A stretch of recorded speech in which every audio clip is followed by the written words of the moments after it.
Welcome to this discussion on eschatology.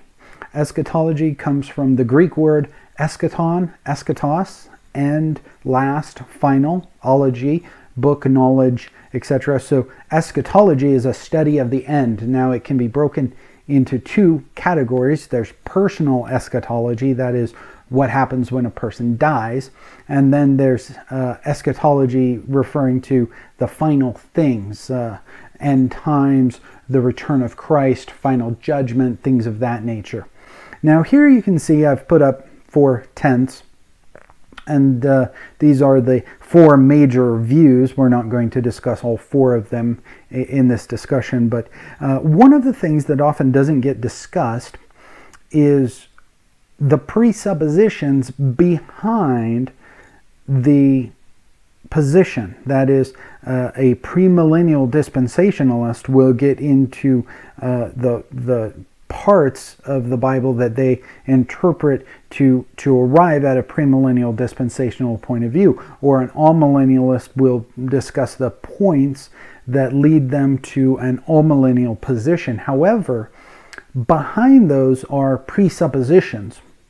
We all have presuppositions. We don't, when we discuss something, we have to, for example, I presume the majority of people who watch this video speak English, because I'm recording this in English.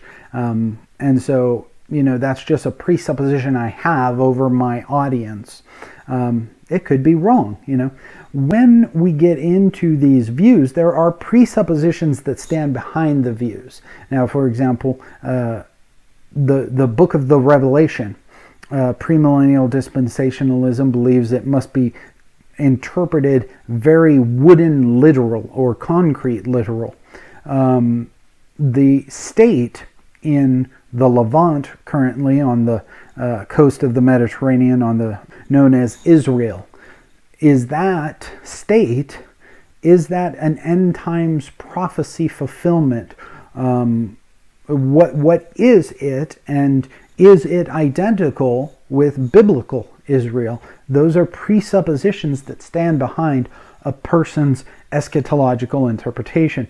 And of course, we don't have time to get into every one of them, but it is the presuppositions behind premillennial dispensationalism, and then the interpretive scheme within those presuppositions that have led me to reject premillennial dispensationalism and arrive much closer to an all-millennial position.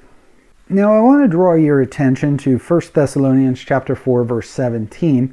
And the reason I want to draw your attention to this verse is because in researching this topic, I came across a video that a person proclaimed that they debunked all-millennialism, and their one line of argument was this verse. They cited this verse and said, see, it disproves all-millennialism. Well, good job there. You failed. It's interesting that this person believes that all millennialists are ignorant of this verse, as if this verse has only been discovered within the last 200 years or something like that.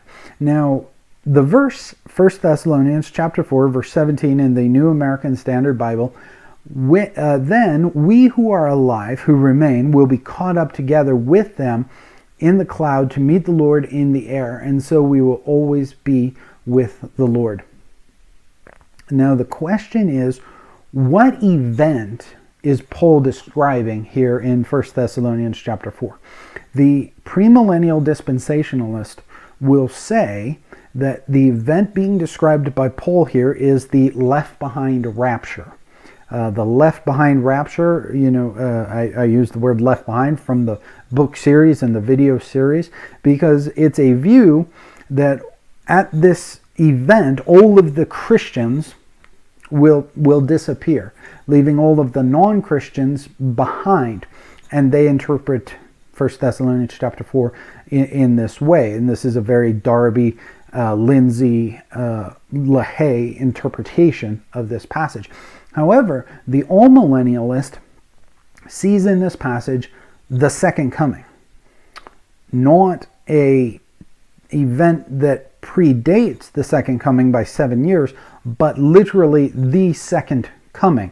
And so when a person appeals to 1 Thessalonians chapter 4 and says that it disproves all millennialism, they fail to understand that they are approaching the text with certain presuppositions.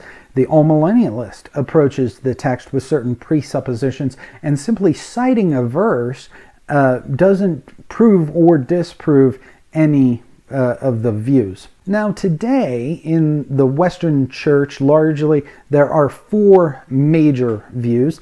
There are a handful of there are quite a few minor views, but we're really not going to get into any of these minor views. And what's interesting is many of these minor views, you have to get into a particular branch of Christianity to even know that this view is out there.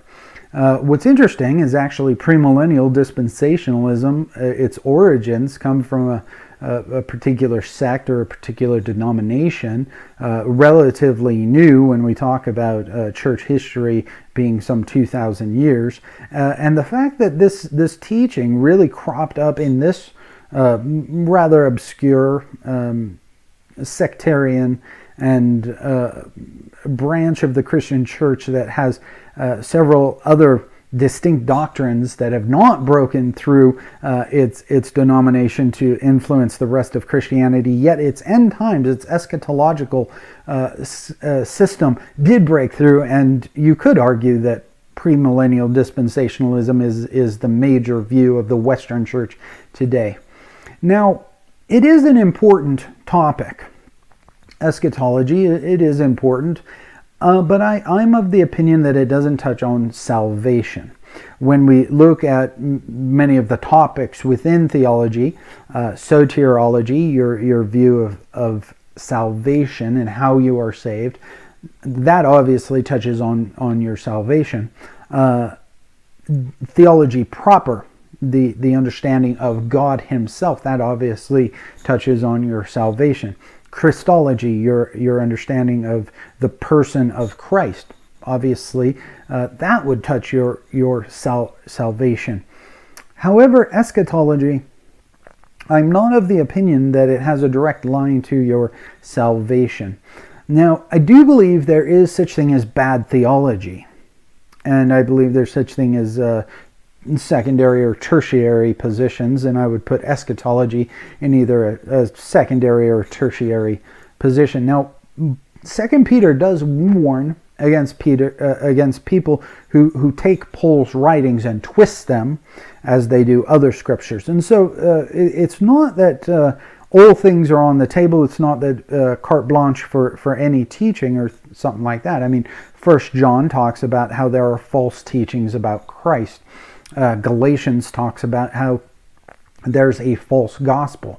And so it's not that all teachings are out there and they're all equally valid. That would be completely wrong. But here I don't believe that we're talking about something like heresy versus non-heresy. Now specifically, as I reflected on the Bible and reflected on what would be a heretical teaching about the end times, I thought about 2 Peter chapter 3, where Peter is talking about people who go around saying that where's this return that they've been talking about? It's not coming. So an eschatological perspective that the second coming isn't coming, I would say that's a heresy. Paul talks about in 2 Timothy these fellows who have abandon him and are running around saying that the resurrection from the dead, the end times resurrection, not Christ's resurrection, but the end times resurrection has already happened. And that obviously isn't true, so that would be a heresy. But what we're talking about here, I don't believe you can break into heresy and non-heresy. Now, the 4 major views in Western Christianity today would be historical premillennialism, premillennial dispensationalism, and they're both premillennial, but largely that's where their overlap ends.